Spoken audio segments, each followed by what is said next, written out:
Hey guys, just reading for May 30th, the daily Bible reading.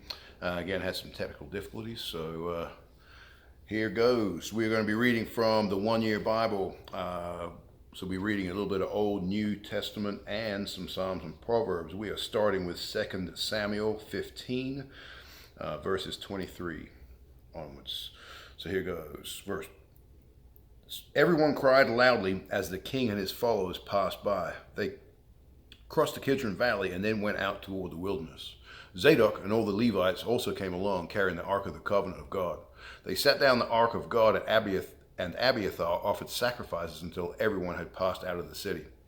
Then the king instructed Zadok to take the Ark of God back into the city. If the Lord sees fit, David said, he will bring me back to see the Ark and the tabernacle again. But if he is through with me, then let him do whatever is best for him. The king also told Zadok the priest, look, here is my plan. You and Abiathar should return quietly to the city with your son Ahimaaz and Abiathar's son Jonathan. I will stop at the shallows of the Jordan River and wait there for a report from you. So Zadok and Abiathar took the Ark of God back to the city and stayed there. David walked up to the road of the Mount of Olives, weeping as he went. His head was covered and his feet were bare as a sign of mourning, and the people who were with him covered their heads and wept as they climbed the hill. When someone told David that his advisor Ahithophel was now backing Absalom, David prayed, O Lord, let Ahithophel give Absalom foolish advice. Then David reached the summit of the Mount of Olives, where the people worshiped God. Hushai the Archite was waiting there for him. Hushai had torn his clothes and put dirt on his head as a sign of mourning. But David told him, if you go with me, you will only be a burden. Return to Jerusalem and tell Absalom, I will now be your advisor, O king, just as I was your father's advisor in the past. Then you can frustrate and counter Ahithophel's advice. Zadok and Abiathar the priests will be there. Tell them about the plans being made in the king's palace, and they will send their sons Ahimaaz and Jonathan to tell me what's going on. So David's friend Hushai returned to Jerusalem, getting there just as Absalom arrived. When David had gone a little beyond the summit of the Mount of Olives, Ziba, the servant of Mephibosheth, was waiting there for him.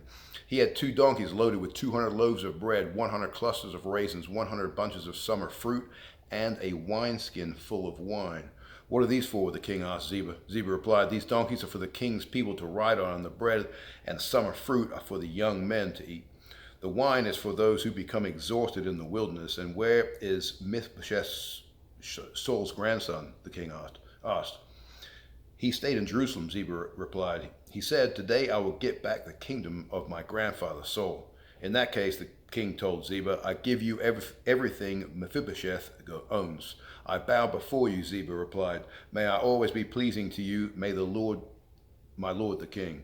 As King David came to Abiram, a man came out of the village cursing him. It was Shimei, son of Gera, from the same clan as Saul's family. He threw stones at the king and the king's officers and all the mighty warriors who surrounded him. Get out of here, you murderer, you scoundrel, he shouted at David. The Lord is paying you back for all the bloodshed shed in Saul's clan. You stole his throne, and now the Lord has given it to your son, Absalom. At last you will taste some of your own medicine, for you are a murderer. Why should this dead dog curse my lord the king? Abishai, son of Zeruiah, demanded. Let me go over and cut off his head. No, the king said. Who asked your opinion? You sons of Zeruiah? If the Lord has told him to curse me, who are you to stop him? Then David said to Abishai and to all his servants, my own son is trying to kill me. Doesn't this relative of Saul have even more reason to do so? Leave him alone and let him curse, for the Lord has told him to do it. And perhaps the Lord will see that I am being wronged and will bless me because of the curses today. So David and his men continued down the road, and Shimei kept pace with them on a nearby hill, cursing as he went and throwing stones at David and tossing dust into the air. The king and all who were with him grew weary along the way, so they rested when they reached the Jordan River. Meanwhile, Absalom and all the army of Israel arrived at Jerusalem, accompanied by Ahithophel. When David's friend Hushai the Archite arrived, he went immediately to see Absalom. Long live the king, he exclaimed. Long live the king. Is this the way you treat your friend David? Absalom asked him. Why aren't you with him? I am here because I belong to the man who is chosen by the Lord and by all the men of Israel, Hushai replied. And anyway, why shouldn't I serve you? Just as I was your father's advisor, now I'll be your advisor. Then Absalom turned to Ahithophel and asked him, what should I do next?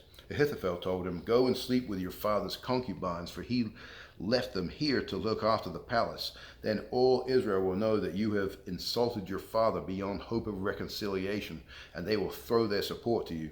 So they set up a tent on the palace roof where everyone could see it, and Absalom went in and had sex with his father's concubines.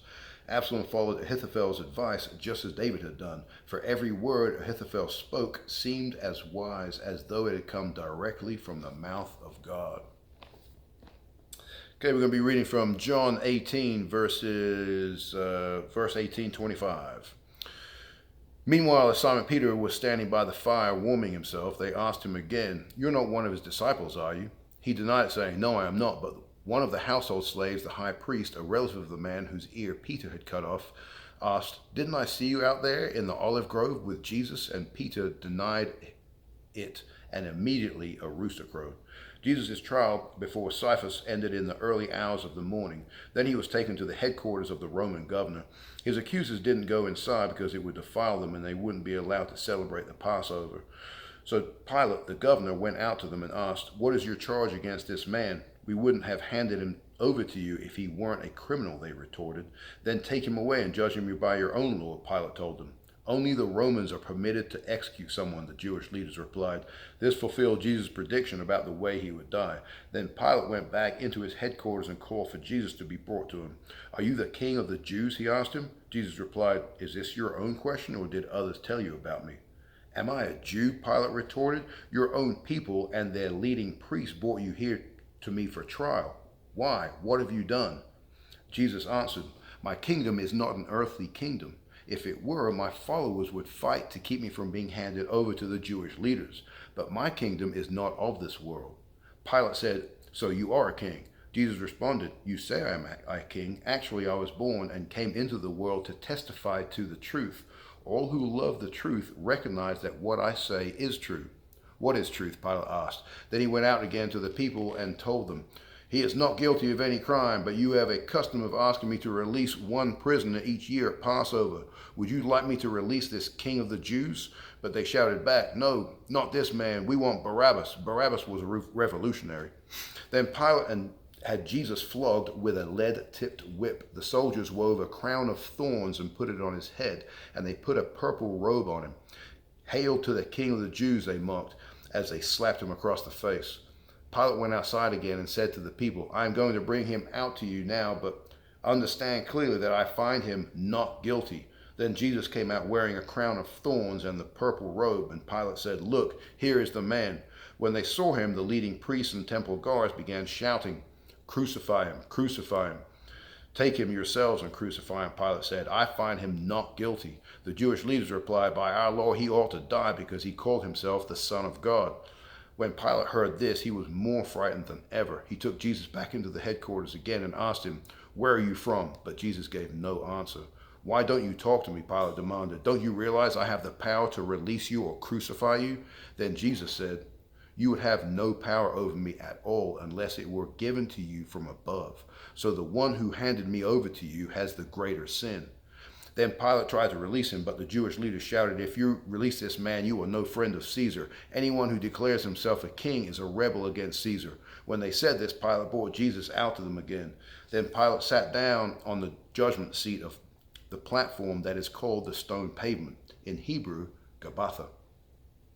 It was now about noon on the day of preparation for the Passover, and Pilate said to the people, "Look, here is your king." "Away with him," they yelled. "Away with him, crucify him." "What? Crucify your king?" Pilate asked.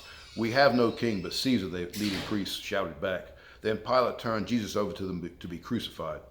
So they took Jesus away, carrying the cross by himself. He went to the place called the Place of the Skull, in Hebrew, Golgotha. There they nailed him to the cross. 2 others were crucified with him, one on either side, with Jesus between them. And Pilate posted a sign on the cross that read, "Jesus of Nazareth, the King of the Jews." The place where Jesus was crucified was near the city, and the sign was written in Hebrew, Latin, and Greek, so that many people could read it. Then the leading priests objected and said to Pilate, "Change it from 'the King of the Jews' to 'He said, I am King of the Jews.'" Pilate replied, "No, what I have written, I have written." Psalm 119, verses 113 through 128. I hate those with divided loyalties, but I love your instructions. You are my refuge and my shield. Your word is my source of hope. Get out of my life, you evil-minded people, for I tend to obey the commands of my God. Lord, sustain me as you promised that I may live. Don't let my hope be crushed. Sustain me, and I will be rescued. Then I will meditate continually on your decrees. But you have rejected all who stray from your decrees. They are only fooling themselves. You skim off the wicked of the earth like scum. No wonder I love to obey your laws. I tremble in fear of you. I stand in awe of your regulations. Don't leave me to the mercy of my enemies, for I have done what is just and right. Please guarantee a blessing for me. Don't let the arrogant oppress me. My eyes strain to see your rescue, to see the truth of your promise fulfilled. I am your servant. Deal with me in unfailing love and teach me your decrees. Give discernment to me, your servant, then I will understand your laws. Lord, it is time for you to act, for these evil-minded people have violated your instructions. Truly I love your commands more than gold, even the finest gold. Each of your commands is right. That is why I hate every false way. Proverbs 16:10 and 11. The king speaks with divine wisdom. He must never judge unfairly. The Lord demands accurate scales and balances. He sets the standards for fairness. You guys have a great day.